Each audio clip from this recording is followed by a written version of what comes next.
To be honest, I'd never had that amount go into my bank account in one transaction. I was like, fuck. Let's fucking make this as long as we possibly can. Let's fucking do this. So the Philly fans are just nuts in general. They have a jail cell at the stadium because they know. I believe that. Yeah, I'm not surprised. You definitely feel very isolated, completely isolated. Walking down the side, and you're like, "Fuck! I've just cost us this game." I literally had that mind. I was like, "We've blown this."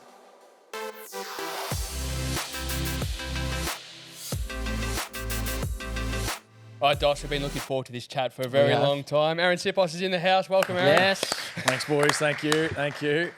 Life's busy in your world, mate. It is, yeah. Plenty going on, which is it's probably a good thing, keeps you going day by day and that. So it's a lot going on, which is good. But thank you for having me on. I really appreciate it. Mate, we're super keen to chat with you, and we're going to talk all about you. But before we do, Hawthorn, mate, they're flying. We didn't see any of this coming. What's your role currently there? I'm a development coach there, so I work mainly with the first to third year guys. So my game day role's more with Box Hill in the VFL, and then on Monday to Friday with the Hawks. So yeah, really, really enjoying that right now, which is good. I'm very fortunate enough to get that role late last year, and good group of guys, and quite surprised about how well we're going. But to the boys' credit, they've worked extremely hard. While obviously being in that kind of lull period early in the season, and they just kept kind of grinding away, and the results are starting to happen. And hopefully we're playing in a few weeks' time in September. Yeah. What's Sammy Mitchell like? A legend. Yeah. Nah, he's very, very good. He's plenty of time for the guys, and that he's very, very good with the way he goes about it, and quite a smart coach in general about game plan stuff too, which is great. Yeah, well, on that, I heard recently it was that going around, he was helping Nick Watson with his goal kicking. He was, and he still is. So he actually is. Yeah, no, he's doing great with that. Obviously, we've seen Watto out in the public area with his football and his skills and that he's quite incredible. The goal kicking was obviously letting down a little bit, but Sam took it on board to jump in. But pretty cool for him to obviously be able to do that, which is great. And how's the adjustment been getting back to Melbourne? And when you were over there, did you miss being home? You always miss being home. Yeah. There's no doubt. So. It was a great experience, what I was able to do, and at the same time, family's obviously all over here, and that it's obviously so much more convenient and nice to be able to be around family and friends on a constant basis, and it's been a relatively smooth transition, which has been good, and thoroughly enjoying obviously being back here. It was quite a journey, but obviously having a young family now and being around family and friends certainly makes that worthwhile. So. Tell us a bit about, we'd love to hear. I know you've shared your story probably a lot of times, but maybe for our viewers and our listeners, obviously, grew up Aussie rules footy, got drafted, played for the Saints, but you're probably more well known for your time over in the NFL. Yep. Yeah, definitely. I as you said, I played 5 years at the Saints. Obviously didn't pan out as well as I would have liked, but I still thought obviously I had plenty left in me, but at the same time, this American football kind of started popping up out of nowhere, and I start to watch a little bit more of the game, and start seeing some guys over there that are doing the punting side of things, and I thought, maybe I should give this a bit of a go, and I probably was a bit umming and ahhing probably for a good 18 months after I'd finished up at the Saints, and then I'm just going to go for it. I'm just going to have a shot at it and see how it goes. And there's a program here called Pro Kick Australia. They basically transition guys that have, come from, all over Australia. They want to try and get into punting, but do it through the college system. So they go through college first instead of trying to go straight into the NFL. And I thought it was a good way to go about it. I hadn't done a lot of study, so... Bit of a rat bag? Yeah, no, not really. I just wasn't really into it. Yeah, just footy was obviously my main focus, and everything else was on the back burner, to be honest. And probably not a smart thing to say. Probably should have taken it a little more seriously. But obviously I had the opportunity to go study in that, and it was very, very appealing. And ended up making the decision to go and train. They were out at Gosh's Paddock actually at the time doing their work, and 9 months later I was over in America and crazy. About to play my first game in college football, so it was pretty cool. So before we kind of get into that part, tell us a little bit about, I mean, you said you started to probably take a bit more interest in it. Growing up, did you have any interest in American football? And why do you think there's such an appeal for Americans to attract Aussies to be punters? I'm guessing it's not every American boy's dream to become a punter. They want to be a quarterback. But why is Australians so well fitted to it? Yeah, I think obviously the skill that we have growing up, like naturally everybody wants to go out and just kick a footy. So we're starting at such a young age, and they don't know much about our sport, but us being able to kind of provide video and things for them and film to see, hey, this is what we go, it's kind of gets them going a little bit, to be honest. And I think it's easier if they've got somebody that can do it quite naturally, in that it's probably easier on the coach as well. It's obviously the NFL is such just a results-based business that you just kind of have to be ready to get into it and go. So I guess having the advantage of starting at such a young age and being able to do it for so many years can help with that. So that's probably the appealing part behind it, I would say. Yeah. What about your time at the Saints? Obviously, the 5 years there. So I'm trying to work out like the age kind of bracket or where you kind of began the punting. So how old were you when you probably decided to do this? I was 23 at the time. So you're pretty young. Yeah. When I fully committed to doing it. So I was at the Saints. I got drafted at the end of 2010. With that little baby face. Look at that. How good's that? Yeah. Great technique, I thought. Yeah, beautiful. Got drafted at the end of 2010. So my first year of football was 2011 there. I got delisted at the end of 2015. So 5 seasons. 22 at the time, and then that's when I ended up making the decision at 23 to go across and give it a red hot shot over in the States. Yeah. Just before we leave the Saints, so I've got a question I've actually always wanted to ask you, right? Funny enough. So I'm not as bad anymore, but I used to be a real Saints nuffy, like stupid nuffy, and that era, the kind of Scott Waters, Alan Richardson, that kind of era, that was probably my peak. Yeah. Right? And they were dark days. They were dark days as a That's supporter. rough. That's rough. And you'd go to the games and there probably wouldn't be huge crowds. So you could almost hear players kind of, chirping on the ground. Now, Nick Riewoldt seemed, from the stands, to be quite grumpy at this time. He seemed to not be too happy with what was going on, except for one man. For whatever reason, I used to go with my sister and I used to say, he just loves Arryn Siposs. Oh, geez, you reckon? That's what it seemed like. Know. So it just seemed like everyone joked that you were his love child. I hope so. Were you his love child? I hope so. Yeah. That's a great question. I got no idea. That's how it seemed. I got along with Rui well. I got along with Rui well. Obviously, we had so many legends there in the end, didn't we? We had Goddard and obviously Rui, Del Sano. Was Cozzy still playing? Yeah, Cozzy was playing. Joey Montagna. Yeah. There was some.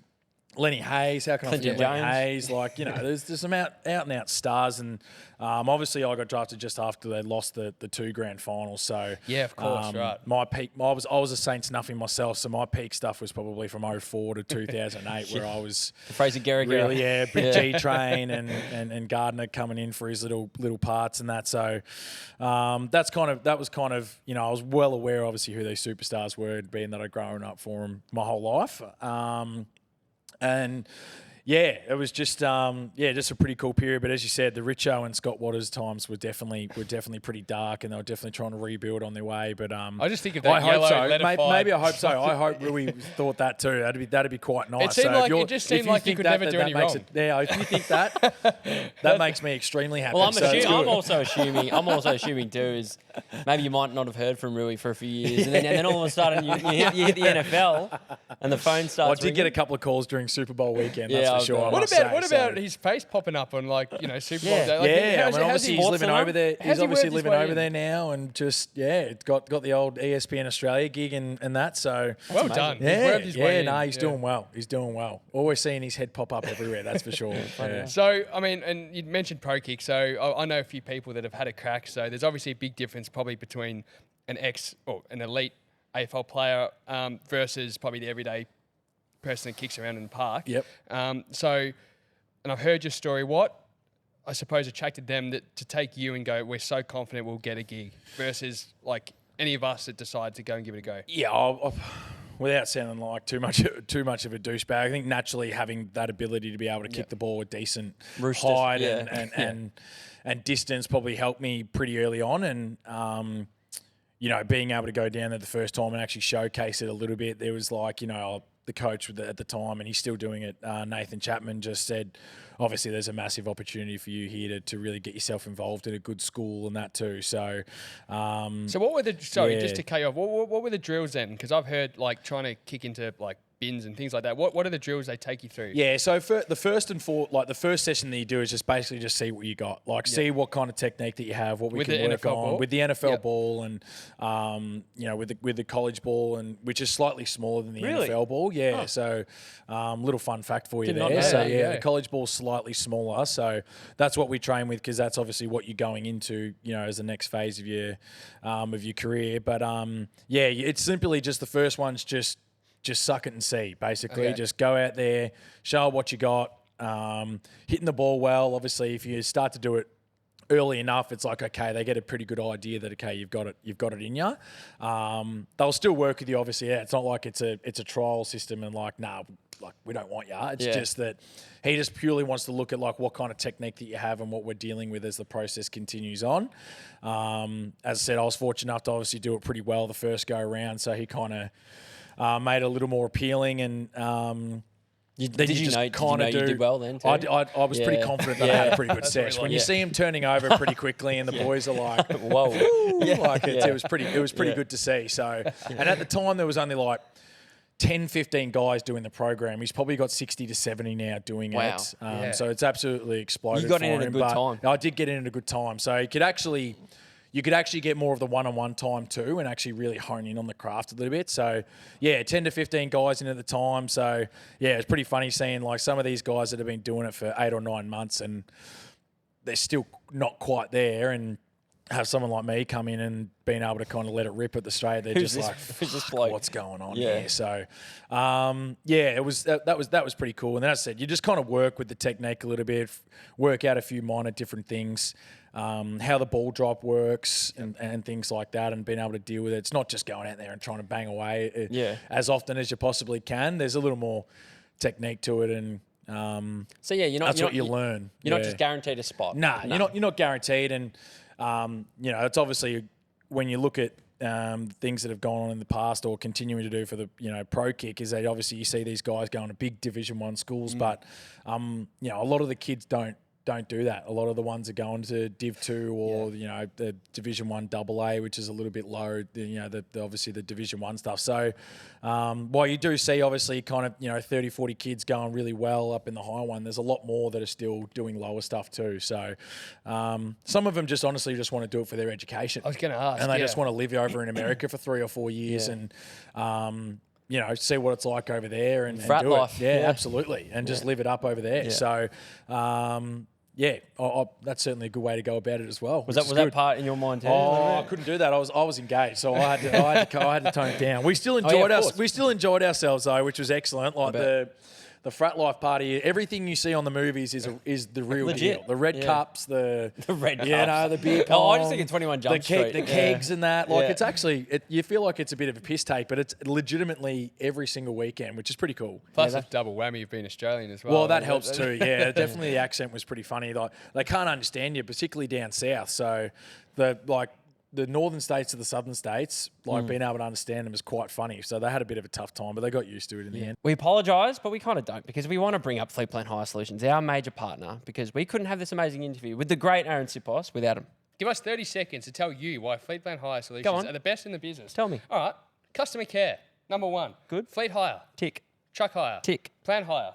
Jobs big or small, it doesn't matter. They do it all. Tick. That's all I'm hearing. Tick. Visit fbh.com.au right now for all your earth-moving needs. Now let's get back into the episode with the great Arryn Siposs. Come on.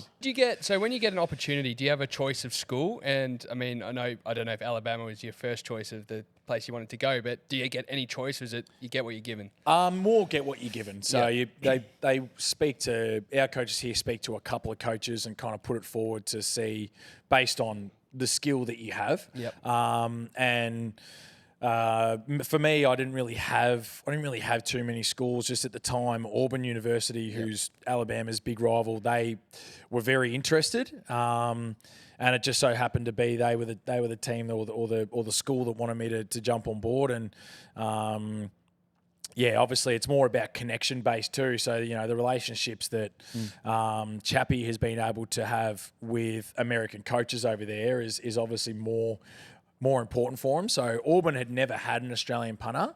But Oh, right. the guy that was a special teams coordinator coach there had one at his previous school. So, it's all about the connection base, and they were in need of someone, and I kind of popped up at the right time, I guess. And, Do they pitch to you in any?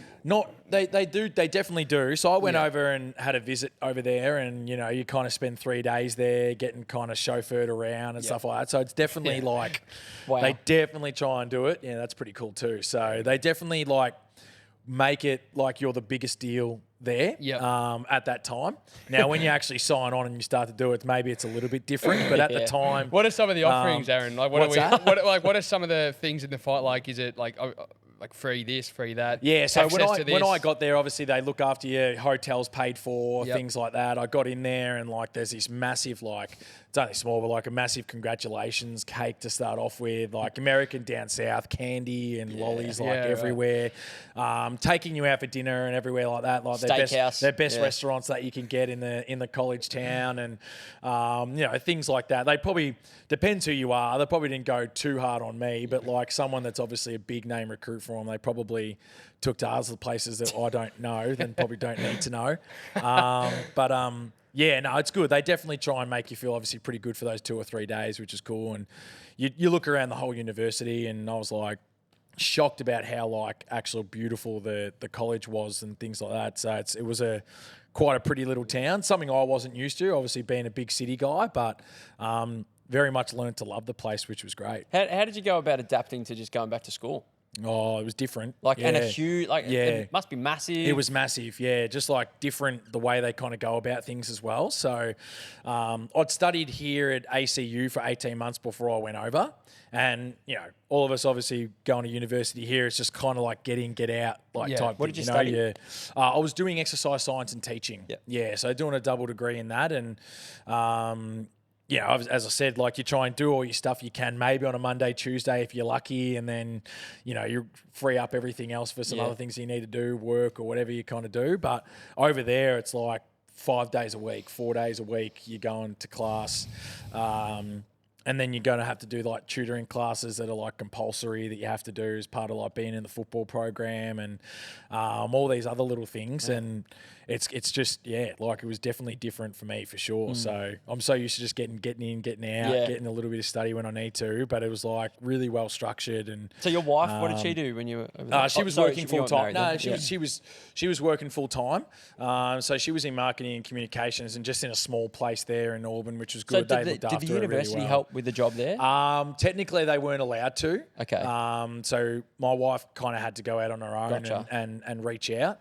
And something obviously popped up, which was really, really good, because there certainly would have been some big penalties, with the NCAA, that if the school had helped, that's classified as giving you extra payment, if that makes sense. Okay. So that's all changed now with these NIL things, which I'm not sure you're obviously aware of, but that's a completely different thing. But basically, just at the time, any form of involvement, there would have been a massive sanction against the school for being involved. So, it was had to make sure that we had to go about it the right way. That's for sure. Yeah. Just before we move on, because I am particularly interested in the college lifestyle. Yep. So do you have any stories, anything you might have saw at any parties that blew your mind?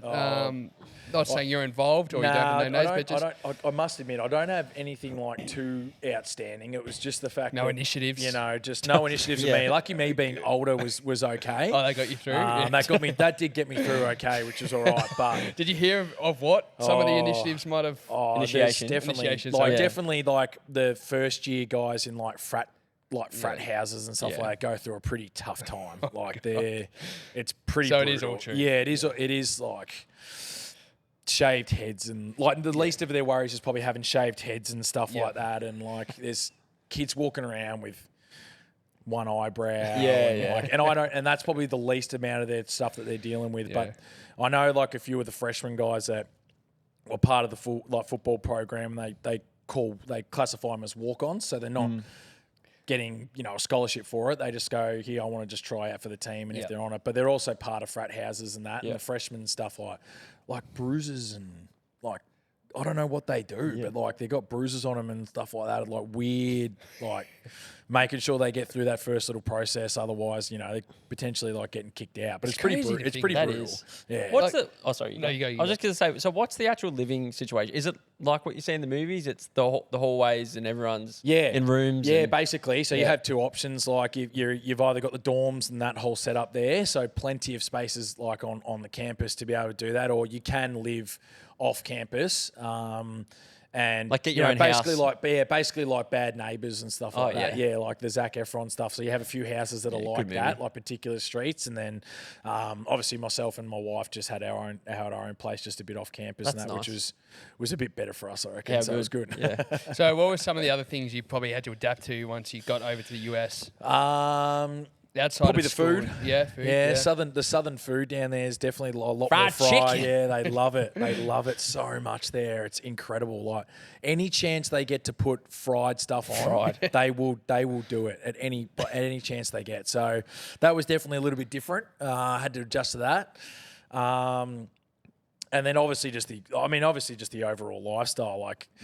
Being down in South, like Alabama, feels like you're about 30 years behind. Honestly, it's just bizarre. But I met some lovely people.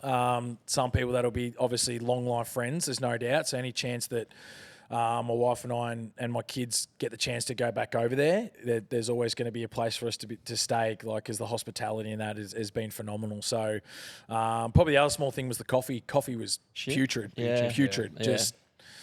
Oh, I don't even want to think about it. It makes me kind of yak a little bit, to be honest. So that's been a massive plus coming back here, because the coffee, you can't go wrong. I feel it's snobbish because you do a little bit, but once you taste it over there, then I think you have every right to be honest, because it's just no good. So No good. maybe how did you get the news that you're actually going to the NFL then? Like you've obviously done the college. Yeah, so I made the call myself to leave college early. So I actually hadn't finished my degree at the time. Wow. I was 27 when I made the decision to do it, because then I was like a bit like, do I do one more year and just, get it done, have a really good year, or do I just kind of make the call on it and see how it goes? Not getting any younger.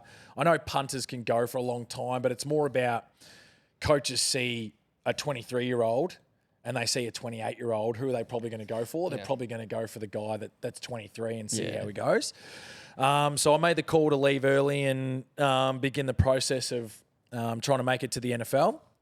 I was fortunate enough to be selected to go to the combine over there. And obviously you get the chance to be able to punt in front of all the recruiters and that there and all the coaches and go through the interview process. And went about it that way. Is it like nominating for the draft? It is. Essentially it is. You're nominating for the draft. And it's a very similar process to what you go through here, I guess, from an AFL point of view too. It's just obviously a lot more eyes on you and a lot more scrutiny, I feel like. And great opportunity. Really enjoyed it. And then a week later or 2 weeks later, you have another opportunity to do it in front of scouts and that again. So most teams therefore go to your school. So they call it a pro day. So anyone that didn't get invited to the combine, this is their chance. Now that's a poor technique too, by the way. But For a combine, it looks like it's like smoke and bloody lights. And it looks like I'm absolutely flying right there, but it's anything but. So It's America. it's great America. experience. So really good experience. 40-yard dash. Yeah, really good experience. So obviously all this stuff's like live on TV and stuff. Like it's a massive deal. So for because us, yeah. for example, like us in particular, we're pretty naive when it comes to NFL. We're not big fans or anything. Super Bowl week, that's about it. Yeah. But like a lot of our listeners are probably AFL fans too. We probably understand the kind of testing that goes on for AFL Combine. What's in comparison to NFL? What's the differences? And is it different for particular roles in the team rather than like at the AFL Combine? I assume everybody does everything. Yeah, no, everybody does everything as well Okay, for the NFL Combine too. Obviously, it's just based on, because there are all different positions. Say, for instance, like the big O lineman will do a 40-yard dash, and there's a time frame that they can get into. Obviously, where the wide receivers and the cornerbacks that are clearly faster, there's certain times that obviously they want them to get to in that. So everyone still does the same. Got your own goals. But you got your own goals and set times that you kind of want to achieve for each thing. Gotcha. So, Yeah, it's obviously broken down a bit more that way, rather than obviously here in the AFL, everyone's basically got the same speed, the same attributes and that. Therefore, it can be a little more broad, I would say. But, a little more specific just in terms of what, like, group it is that, I guess, that are going out there and doing their testing. So, yeah. So, off the back of that, is there other testing, like interviews, like which clubs sit down with you? Do all of them? Yeah, big interview process. So, for specialists like me, like the punters and kickers, probably don't.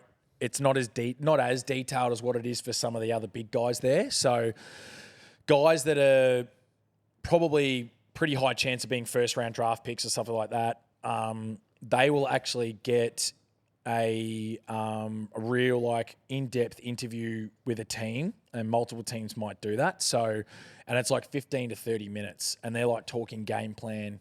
Like they want to see how smart you are with it. So they're going to put magnets on the board and like, okay, this is the play we're running. What are you doing? Yeah. So it's like quite in depth for it.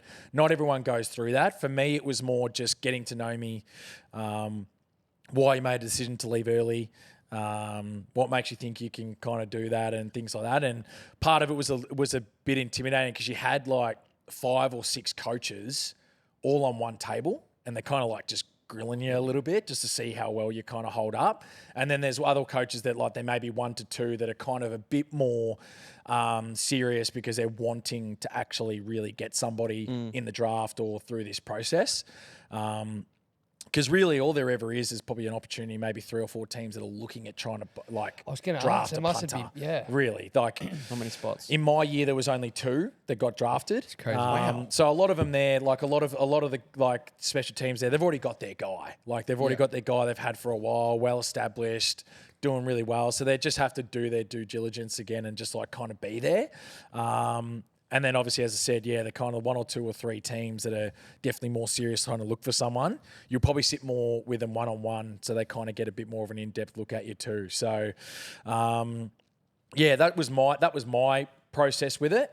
More of the big dogs that are going like first round and stuff, it's pretty full on. Like I'm talking GMs with them, head coach, owner, like it's like, because it's a big investment. Like essentially, there's millions and millions of dollars that they're giving a kid in the first round. So basically it's a massive investment. Like, what are you going to be able to do? And if you kind of don't stand up to it, well, that's where you see yourself kind of dropping down the order a little bit. So in a weird way, it's like a massive investment for these guys. They have to kind of look into it in quite depth to make sure that they're picking the right guy. Were you confident?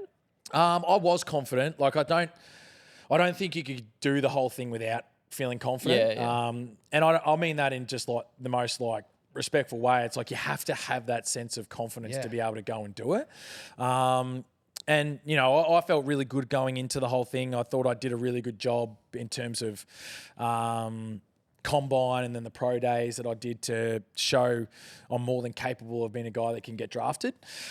And the weird thing about it is that like a month or after a month after pro day and that COVID hit, so everything again got shut down over in America, which obviously same thing here, and it was a bit of a weird like process all of a sudden. Like normally teams after that are really invested into you and really interested will come out and do a one-on-one session with you, and they'll go, we'll meet you here, we're going to come out, we're going to fly, or we're going to fly you somewhere, and we want to do a one-on-one session again and just kind of see how you're tracking. And at the time, Detroit had called me to do it in like 2 weeks' time, and a week later COVID hit. So everything shut down, all that type of stuff. And it was a bit weird. Like in the end, I'm having to send more film and videos to say this is what I got. Oh, and wow. It's hard to do the video because like there's only so much trust you can do it. So like I had to do a video of like 2 minutes as best I could non-stop of hitting ball after ball after ball after ball. Napoleon Dynamite? Yeah.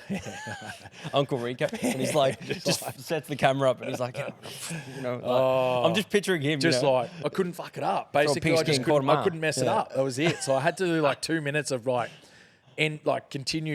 continued work, making sure I'm like doing it consistently instead of looking like I'm editing it or cutting it Yeah. out Yeah, stuff. yeah, You know yeah. what I mean? Yeah, that's tough. Yeah, so, part of me was like, I'd rather just kind of see him in person and do it that way. But that was kind of the process that I had to go through. So that was a little bit strange. But, no. Again, I felt really confident just going out there and trying to give it a red hot shot and see what happens. So when are you presented with an opportunity, and what does that initially look like for you? What's guaranteed, or what time frame? Yeah, so I mean, nothing was really obviously guaranteed. Yeah. Do it. I guess the draft day comes around, and basically there's 3 days of draft. Yep.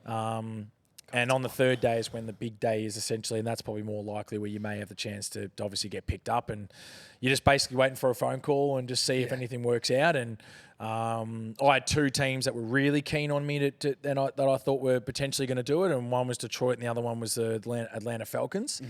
And I was pretty close. I had a call from the Falcons special teams coordinator saying we really, really like you. I think we're going to use you on your next pick and da-da-da. And they ended up picking somebody else. So that type of stuff, you just never know. You just never know. And in the end, what happened is I had a call from Detroit after they had used their last pick on somebody else. So I wasn't expecting them to really draft anybody, but they called me straight away and just said, we want to sign you as an undrafted free agent. So there's still plenty of opportunity after not being drafted for kids to sign somewhere. Yep.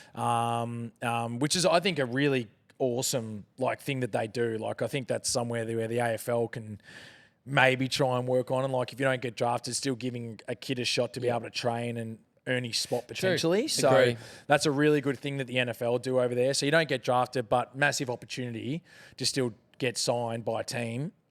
Give yourself a training camp there, able to prove yourself and see how it goes. So that's what I did, and had a competition during training camp, and that's how it all began for me, really. Yeah. Well, training camp, if you could take us inside that, because again, that's another thing you hear all these rumours and stories about, but we'd love to know. Yeah, what training it's like. camp's obviously quite intense. It's obviously a much shorter period.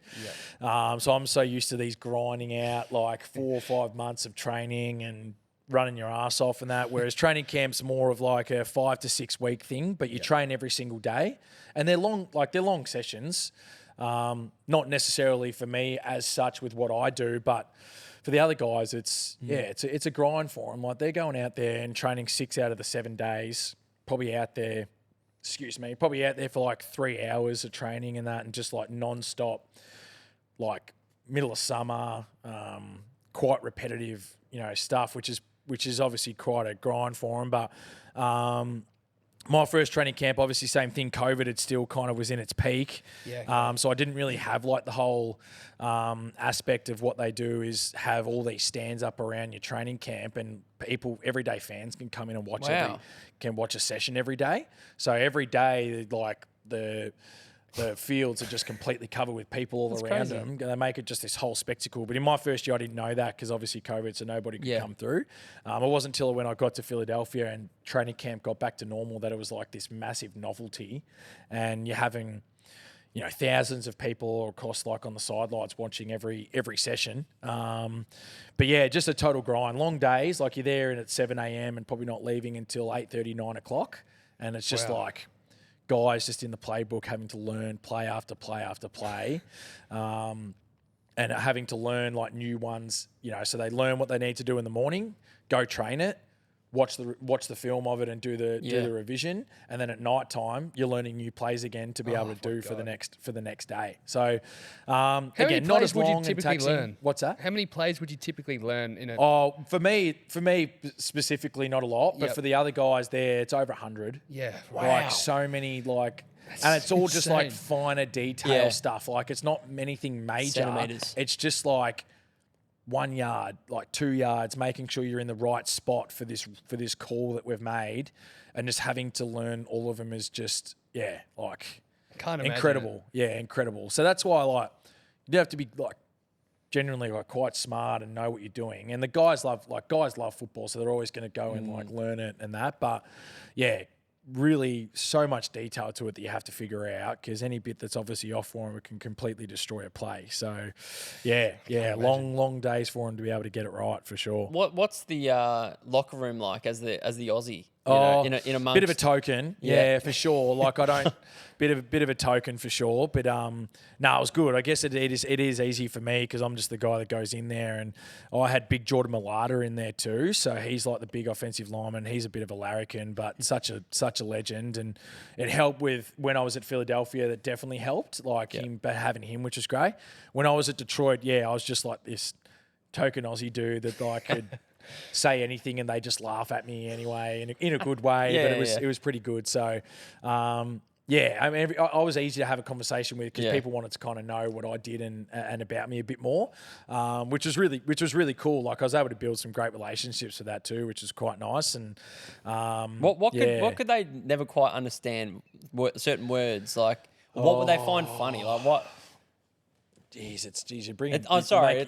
No, it's good. It's a good question. You're bringing it back though for me. Just like, it's hard. I don't know. Like, I think it was just literally just the way that you talk. Like, real. It's a weird accent. Yeah, it is a weird accent. And then they try and do it, but it's British. Yeah. So then I do it in a British accent, and they're like, "Why are you speaking?" I said, "That's because you're taking the piss out of me." But it's like you're not even doing it right. Yeah. Like, the least you can do is get it right. But I think it's just generally just the accent that they just are mesmerised with, and sometimes we speak too fast, maybe for our own good, so they don't quite understand. And it's honestly like we say like can't, and they say can't, sure. and it's like little things like that they just don't understand. Like can't, what is can't? And I'm like, sorry, can't. And then all of a sudden you start saying it yourself a bit more often, and it's like I'm speaking Australian and using the American accent at the same time, but it was good. I didn't have any problem with it. So in America? It did. Yeah. Anyway, did they invest heavily in you in terms of until like a certain? I'm picturing like a Philly, for example. Like when do they actually start to invest in you as a teammate, as a friendship, as a bond? Like versus, obviously it's very cutthroat. There's obviously only, probably not necessarily your position, but amongst other positions. They're all vying for spots all the time. Yeah, no, I never really felt comfortable if I'm going to be brutally honest. You know that it's very much a business more than anything else, and so I never really felt like truly comfortable with it. But at the same time, that's kind of what drives you in a weird way. So I knew at any moment if I wasn't like performing well enough that they could just bring somebody else up and just go, hey, we want to try and work you out, and if it's no good, then they'll just say, show you the door. So that's so crazy. It's not really, you can't, it's not, I would never say really it's an investment unless you're like a top like draft pick for them, first or second round, where it's like, we'll put the time and effort into you to write. Like someone like me, it's just, I just got to go out there and get it done. So that's just basically how you feel with it. And then you obviously that's the business that you go into. That's just what you have to deal with, and it's just about how you respond to it and how you react to it. So that's just what I went with, and it went well for a few years, and that which was good. I was very, very fortunate, and when they don't see that you're doing a good enough job, then they'll look to go elsewhere, and that happens with a lot of people in the NFL. It's not obviously not just me, but it's there's a ton of people. You'd have 90 guys at training camp all trying to obviously get a spot, and most of them are taken by the guys that have played there for a while. So there's maybe 10 to 12 spots that are genuinely available to try and make, and then that gets cut to 53. But out of that 53, there's probably another 20 guys throughout the whole year that are in and out in the building. So you're probably playing with 80 guys, or you've had 80 guys come through the building throughout the whole year, because it's just a business. Like, guys aren't performing, see you later. Guys get injured, new guys come in, and just the way it works. So, what was the longest contract you ever had then? I had a 3-year deal, but it's all based on if you look at it all, it's all based on guaranteed money, right? Okay. So you look at these deals that you see on ESPN and stuff, and it's like quarterback Joe Burrow signed a 5-year, $250 million deal, but 120 of it's completely guaranteed, and that's what you're really after. Like as any player, no matter how big or small it is, that's what you're really after. So I signed a 3-year deal, but nothing was guaranteed. So meaning that they could genuinely cut me at any time they like, and they don't have to pay me a cent. So what does the word contract mean? You can't go elsewhere. It's a great question. It means nothing. Right. For someone like me, it means completely nothing. For someone like Joe Burrow, it means everything. So it's bizarre, but they have to do it because it's still your job. Does that make Yeah. sense? So a contract always has to be signed because it's your job, but technically it Protects them, not you. exactly. It protects them and doesn't protect you. So my agent obviously does his work to try and get a little bit. So there's other things that you try and work into your contract to get some form of guaranteed cash. But when it comes down to it, I find that they really, can cut you at any time that's and it doesn't crazy make anything. because It's unbelievable. As you know, you got future plans. You Yeah, got a family. You that's might have a right. mortgage. You need to work out investments and stuff. Yeah. How do you get paid? Like how's the process for NFL players? I don't know if it's different for like you're a punter. Like how do you actually get paid? Is it once a year? Or is it every 6 months? So it's a weekly thing throughout the season. So you do it like most other people do, as part of the contract stuff. You get paid weekly. And it's basically as how long you can go for. It's well and truly. It's just well and truly just as how long as you can go for people in my situation. Yeah. And there's a lot of them, like a lot of people in my situation that are just grinding it out, doing 1-2 year deals with no guarantee and stuff, but just working their backside off to make it work. And that's just all there is to it. And you're not getting like in the AFL, like a match payment. You're not getting that as well. No, or- well, essentially, it's each game that you play is obviously the money that you make for the week. Does that make sense? Yeah, So it does. essentially, it is a match. So it's not like just because you're on the list, you're not are you saying if you don't play, you don't get paid? No, if I don't play on there, then I'll get like a lesser amount. So I'll still get a little bit. Gotcha. But got to play. Yeah. Play. But in my situation, I never really thought about that because I knew I was playing because they never have more than one like punter on the roster. So it's like I'm either playing or I'm not even on the team. That's just how it works for me. So that was my mindset going into it. But for other guys, if you're not playing, then yes, you're still getting paid. Like you're still part of it. 53-man roster is you're on the active roster, and that's how you're in the books, and that's fine. But I was weird because I never really thought about it because I knew I was playing every single week because I was the only guy. But if I wasn't playing, then I just wouldn't be part of the organisation because they'd cut me. It's not like they'd go, "Oh, we'll give you a rest this week. We'll bring somebody else in, but you'll be right for next week." It's a bit of a do or die situation. Yeah. How do you and I'm just thinking even in your personal life and especially for your fiance at the time, your now wife, how do you guys settle? Because like we've had NBA players or ex-NBA players on the show and 1 minute they're in Dallas, next minute they're in Chicago, all over the place. You've gone Alabama, Detroit, Philadelphia, 3 very different places. You don't settle is the best way to describe that. But like, how does she That's what I thought You you'd don't. say. Yeah, you like, don't. You do as best you can in that. But do you invest in I property? mean, again, it probably comes back to the confidence thing that you guys spoke about too, and it's just about believing in yourself and having that confidence to do it. Now, in the back of your mind, like a little bit, it's like, you're not, like that there's a risk behind this, and you're like, there's a chance that it can go at any day now. But at the same time, I'm like well and truly backing myself in to be able to get this job done and just continuing just to play week by week and play good football. So do what I need to. So, yeah. So do you guys then do you rent a place? Yeah, I just rent it. That's all I okay. do. Yeah. So I just go in and rent, find a place that I need to. The good thing is that each organisation have plenty of contacts to be able to reach out to and make them aware of your situation. So it's like, he signed something, but none of it's like guaranteed, could be out. So you find places that they've built relationship within the area and go, no worries. So if anything goes wrong, it's like you don't have to pay any extra with breaking a lease early and things like that. So you can feel good about it, like knowing that if there's no reward at the end, that like you're not going to be suffering afterwards. But yeah, I mean, my mindset, it might sound a bit bizarre, but my mindset was just like, you've done it for a while, like just back yourself in and get it done, and the rest will work out for itself. And we were able to make that work for a few years, which was excellent. And it was good. Yeah, it was good. What's the what was the first thing you purchased or bought? I'm sure you get asked that a lot. And then what First thing, for yourself? I'm trying to remember. For yourself, seeing, I'm sure the contracts look very different from your time in the AFL to the NFL. Yeah. What was that feeling like actually going, holy shit? Yeah, it was pretty sick. Yeah. I love hearing that. That's what we don't know. Like, it was amazing. Yeah. Like to be honest, I'd never had that amount like go into my bank account in one like one Crazy transaction. transaction. I was like, fuck. Let's fucking make this as long as we possibly can. Let's fucking do this. Bloody oath, mate. That was pretty Yeah. cool. Yeah. I can't deny that. But How much was it? yeah. I can't go that far. No. That was good though. I reckon I almost was like, Yeah, I that know. You got to second, try.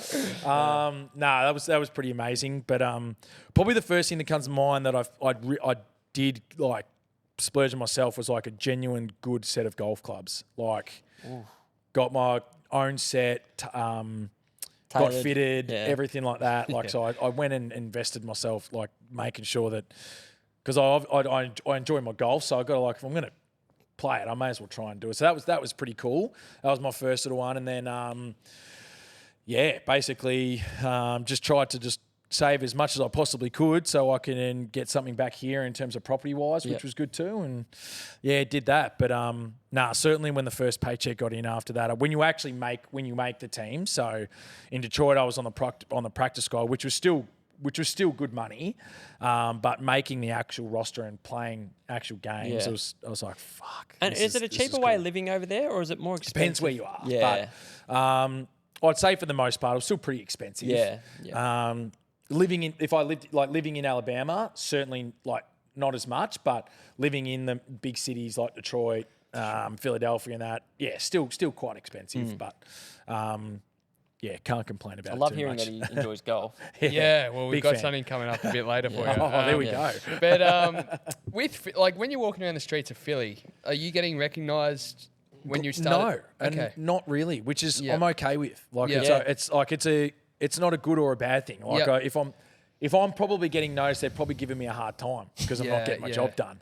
So for the most part, So you never played the I play for the Eagles Nah, card? I didn't. I definitely didn't pull that card, to be honest. Like, I just tried to just keep it low key. Like, maybe the odd restaurant or two. Yeah. Like, hey, like, got a few guys coming in. Like, wouldn't mind a table if you could help us out or something like that. And that works out reasonably well. But like. I got along really well with the kicker, Jake Elliott, and he couldn't go to a lot of places. Like he was probably definitely got like hassled everywhere he went and stuff. And Jake won a Super Bowl over there too, so that like is like 10 times even more for him and stuff. And so he definitely got noticed way more than they did, but he put points on the board, so it was easy. My life was relatively easy, which was good. So if I wasn't getting anything, it was probably a good thing. So no complaints. Do you think that would be different if you'd won that Super Bowl? Yeah, I think so. Yeah, for sure. I think everything would have been a lot different, I reckon, in that case for sure. Oh, so a lot of things. Yeah, a lot of things. So it's just, but look, it is what it is. And Philadelphia, like, they live and breathe that stuff. So it's either, as I said, it's either 10 times this way or 10 times that way. And unfortunately, it went that way. But look, it was what an experience. What's their drought? They won in. So they never won one before they won in 2018. Yeah, right. Yeah, Okay. so they won their first ever one was in 2000 and I think it was 2018 Super Bowl. So did you get to meet Kevin Hart? He loves Philadelphia. Loves it. Yeah, I got to meet Kevin Hart. I got to meet Bradley Cooper. He's a massive Eagles fan. Mike Trout as well, the big baseball star that's with the LA Angels. So they were just a few. So that was pretty cool. Yeah. That was pretty sick. In terms of what was the biggest or the most fanaticism you experienced in terms of from the fans? Did you ever witness something where we can't comprehend? The Philly fans are just nuts in general. Yeah. Like, they have a jail cell at the stadium because they know. I believe that. Yeah, I'm not surprised. There's like I literally like come out of the locker rooms after the game's finished.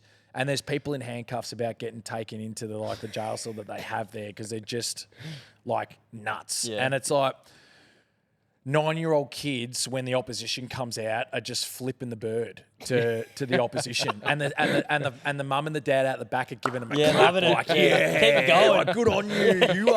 You are one of us straight away. Like, just I love that. Nuts, just nuts. I love it. Like things like that, you just can't comprehend, and that was just Philadelphia for you to an absolute T. Like, they're just different. Yeah, I heard just they're different. not afraid to say it how it is. Nah, not afraid at all. Whether you're on their team or whether you're not on the team, it doesn't matter. So, but you'd much rather play for an organisation and a fan base like that than probably playing somewhere at like Jacksonville Yeah. or Carolina that just don't have the fan base. Yeah. That you do. That was really, really cool. Yeah, Yeah. really cool. What about having your family come over? Yeah, awesome. It was. How often did they come? They probably come over maybe every 6 months when they could. So COVID obviously affected that a little bit. But they made sure that they tried to get over either for like the start of the season or maybe towards the back end and do Christmas, which was really good. My wife's mum came over when we had our first child, so she was over there for a good amount, which was awesome. And then, as I said, anywhere kind of 6 to 7 months to be able to kind of do it, which was really, really cool. And the clubs look after them? They sit up in the box or anything like that? Well, no, I wouldn't go that far, but the tickets are covered in that, which is good. So me being the punter, I probably don't get fortunate enough to get all those kind of special accolades and things like that. But I thought you would've. I did my best, obviously, just kind of be very relaxed about it all and behind the scenes and things like that. And it was awesome, obviously, them to be able to come and experience it too. And I think part of them probably wanted to be down with the fan base in a weird way anyway, and kind of get the full experience and go about it that tailgate. way. So absolutely, 100%. My wife thoroughly enjoyed the tailgate. So I'd love to do good that on one it. day. Yeah, I got to go back and do it myself now in a different way. That would be cool too. Did you find friends you never thought you had when like I'm thinking we joked about Rui earlier, but like some of maybe the Saints boys that didn't give you much, when you were here, then suddenly we're your best mate. Like, I've definitely got some lifelong friends there for sure, which is awesome. Being able to go over there anytime and my wife's like same thing. Like she still speaks to 4 or 5 of the girls that are over there now, and she actually went over probably about 3 or 4 months ago actually, and went to one of the weddings over there too. So we really did build a good group of people, and knowing that I can go back any time, be able to catch up with them would be awesome. So 1 or 2 of them even hopefully plan on coming over here, which is nice as well. So good relationships I've been able to, special bonds and that. And we obviously went through a process together. We didn't achieve the ultimate goal, but you just build. That's what you build off, as well. And we all went through the same process and the same agony in the end too, and triumphs as well. And it's obviously really, really awesome to be able to have so many good relationships that you're going to have for a long time. And like you touch on the ecstasy and the agony. You obviously experienced that agony right at the end, and there's obviously that kick. And I'm trying to picture you're in a sport you actually didn't grow up playing. Yep. You're not from the country. You've come from a different country. You're playing the sport. You've got all these fanatic fans. It's a fucking jail cell at the stadiums, right? You don't have to play it. No, that's all right. To be honest, I've never watched it, so I don't. Do you want to watch it? I don't think so. No, don't. But that's enough for me. That's enough. So, what was the social media element of it after? Hard. Was it tough? Brutal. Yeah. How did you go with it? Tough. Yeah. Hard to take. It's we know the world that we live in now. Brutal.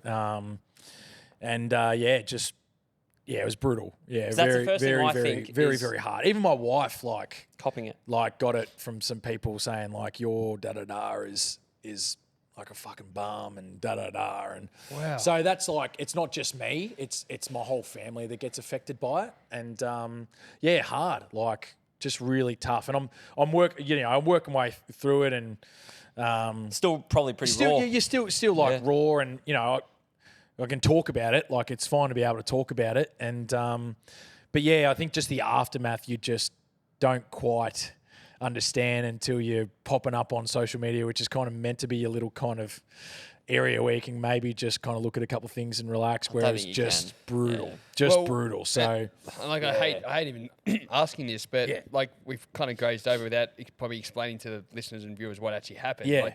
Just obviously in the biggest game of the whole year, coming back from injury and that too, which is not saying it's an excuse, but it's 8 weeks out of a game where you haven't been in game-like repetition, and you're building back, and you go back into the biggest game, and probably the whole world at the time. Yeah, everybody's watching it. There's no doubt where they are, no matter where they are. And went out, obviously, just kind of we're in a little bit of a lull period at time, and went out there, second kick of the day, feeling really good. My first one was a fucking bomb. Like I was so happy with it. Like, yeah, just get that one out of the way and feel good. And just didn't go on the spot that I wanted it to. A little bit too low, obviously, at the time. You know, I needed to be a little bit higher, and just kind of put my guys in a vulnerable position to go out and try and make a play and get a tackle. And Tony ran it back and basically got to the 5-yard line down the other end, and they went and scored basically on the next play to go up by 8. And we still had plenty of time, and we ended up tying the game to get it to 35 all. But everyone remembers that. See, that's the shit thing. Yeah, but at the time, the game's obviously pretty tight, and if you just go out there and kind of do your job, at least Patrick Mahomes is having to go 60 yards rather than having to go 5, and they score straight away. So, I mean, it's something that I have to deal with, but. It's obviously all part of what you have to do with, and that, would you like to have it back? Of course you want to have it back, but that's just how it went. Yeah, it is what it is. We still went down there and tied the game up and still had a chance to win the game. And there was other parts that happened in the game, like we had a minute 30 on the clock, and unfortunately one of our guys got a holding call on one of their guys, and that was on a third down play or something like that. So pass was incomplete, but it was a holding call on one of our guys, which was obviously there. And then they get to run down the clock and hit a game winner, and that's it. So, if that's not a holding call and they have to kick the ball away and we get the ball back, maybe we're not even talking about this. And exactly right. I've got a ring on my hand, saying that we're Super Bowl champs. So there's other things that happen, but certainly my play definitely didn't help, and that's all there is to it. Can I ask just one more question on it? And I'm just interested in the moment when you walk off. Who's the first conversation you have? And I didn't have one. Because I was thinking there's one of two ways. There's either we wrap our arms around, or we go. Brutal. Yeah, I mean, it's tough. Like everyone, you definitely feel very isolated, like completely isolated. Walking down the side, and you're like, "Fuck, I've just cost us this game." Like I literally had that mind. I was like, we've blown this. And yeah, I mean, obviously, as I said, like Jalen had a great drive. We get back in, and then you start to get over it. You're starting to feel like, okay, we can still do this. And then obviously when the result doesn't go your way, then it's just back to kind of fuck, I've cost us here. So, yeah, it's obviously, in a weird way, I'm obviously bigger and better for it. And that wasn't the last game I played. Like I still had a whole off season and a preseason. I got to play 2 more games the following year, and actually had my 2 games that I played were actually really solid. I was really proud of the way that I bounced back after what it was a tough 8 months. It's 8 months of thinking about that thing non-stop. And do you have to go do therapy and stuff? I did. I went and spoke to a person just to be able to kind of clear my mind and just have a focus again, and not having to kind of go back to your worst nightmare. And that got me through really well, and I was actually able to have a really kind of clear mindset and go, like, I can still do this. Like, it was one kick, it just happened to be on Super Bowl day, and it was just one kick that defined everything. And I was able to come back, and I'm really proud of the way that I did come back and still play those 2 games, and particularly in the first one, like we're at New England, and New England's fans are just as crazy as Philly fans, and very hostile environment, and it's pouring down rain, so it's like everything that you want not to happen, is happening in terms of weather-wise and stuff like that. And our team's kind of struggling a little bit, and we were under the pump. Like I had 5 punts in one quarter, or 4 punts in one quarter, and that's very rare to have. And I averaged 50 for the game, and I was stoked. I was like, "Fuck yeah, I can do this." Deep down, Philadelphia, I think, had their mind made up. So no matter what I did, how well I did, how poor I did, I think their mind had already been made up in terms of they were going to go in a different direction. But I had 2 more chances to showcase what I could actually do, and I felt like I did that really well. And I can look back at that and be really proud of knowing that that's what I did, and I came back better than what happened on that day. Yeah. Do they? How does the conversation go? Like, we've had AFL players on here share their story of delistings or how that conversation happens, opportunities elsewhere, trade managers, conversations. What is that process for you? Was there other opportunities potentially? Yeah. So for me, obviously the process, how it went in terms of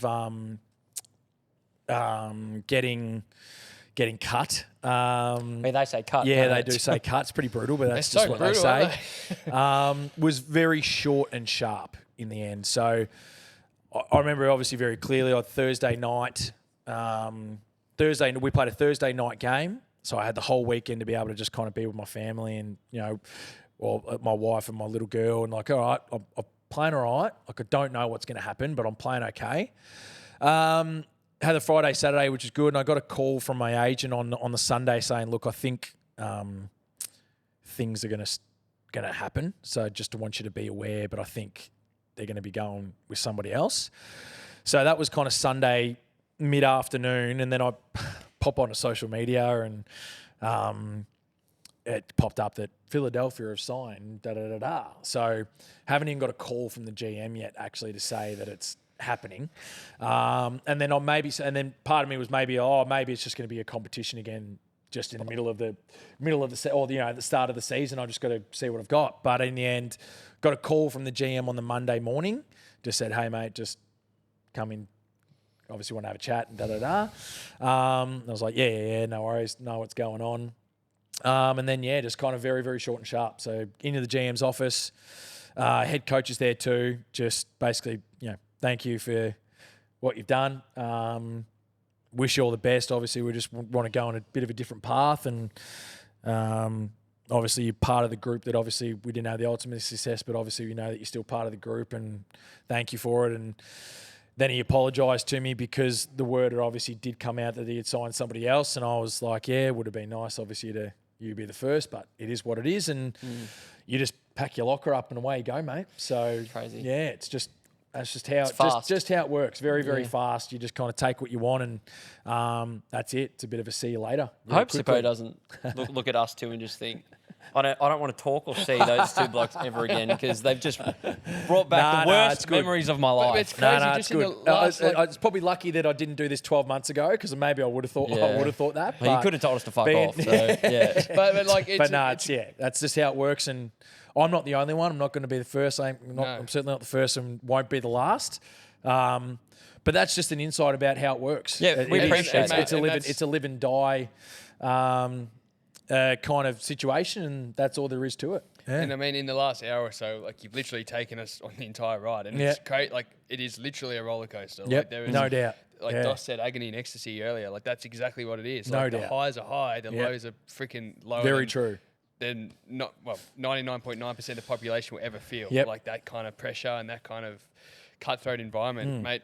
So, firstly, we want to thank you so much for sharing your story with us. We are getting a bit of a wrap up, but before we do, we like to end on a high. We do. And how much do you like your golf? I thoroughly enjoy my golf. Great. Are you a confident putter? I feel like I am. Yeah, I feel like I can get the job done. We're going to test Arryn under serious pressure. Forget Super Bowl pressure. Forget that. This is serious pressure. We're about to put you under. Yeah. Before we do, we'll explain the Golf Box Challenge in a moment. Do you want to maybe share some of the goodies we've got for Arryn? So thank you to Fleet Plan Hire Solutions, our naming rights partner. They love their golf, but they're an earth-moving company, funnily enough. So they're sending you home with a little golf goodie bag. Awesome. And then our good friends at Golf Box, if you don't mind as well, head to golfbox.com.au. It gets you fast and free, very fast. Australia-wide. We've got Australia-wide. We've obviously got the Golf Box Putting Challenge coming right up. What is a putting challenge for the listeners? I don't know. Imagine mini golf putting. Well, basically, we want to encourage everybody listening now to head over to YouTube, because you want to make sure you watch this next part, because we're going to put Arryn Siposs under extreme pressure. 60 seconds to putt 6. And as well, on that as well, Sippo, have a think about a charity you'd love to play for your choice, because Golf Box.